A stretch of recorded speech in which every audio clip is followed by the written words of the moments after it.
রাজনৈতিক দলগুলোর অভিযোগ খতিয়ে দেখা হচ্ছে, পাশাপাশি প্রয়োজনীয় ব্যবস্থা গ্রহণ করা হচ্ছে বলে জানিয়েছেন নির্বাচন কমিশনার আনোয়ারুল ইসলাম সরকার। ইসিতে গণমাধ্যম কর্মীদের সঙ্গে আলাপকালে এমনটা জানান তিনি।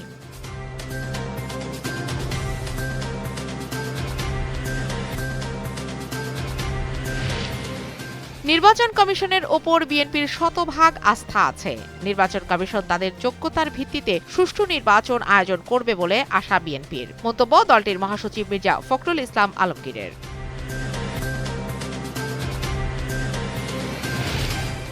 জুলাই গণঅভ্যুত্থানে নারায়ণগঞ্জে মানবতা বিরোধী অপরাধের মামলায় শামীম ওসমান সহ ১২ জনের বিরুদ্ধে গ্রেপ্তারি পরোয়ানা জারি। আন্তর্জাতিক অপরাধ ট্রাইব্যুনালের বিচারপতি গোলাম মুর্তুজা মজুমদারের নেতৃত্বাধীন ট্রাইব্যুনাল এ আদেশ জারি করেন।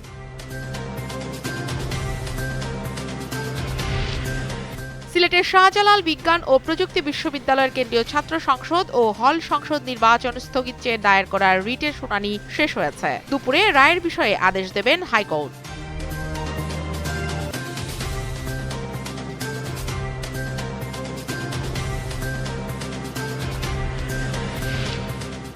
দক্ষিণ আমেরিকার দেশ চিলিতে ভয়াবহ দাবানল ছড়িয়ে পড়েছে। দেশটির দক্ষিণাঞ্চলে ছড়িয়ে পড়া এই দাবানলে প্রাণ হারিয়েছেন অন্তত ১৮ জন।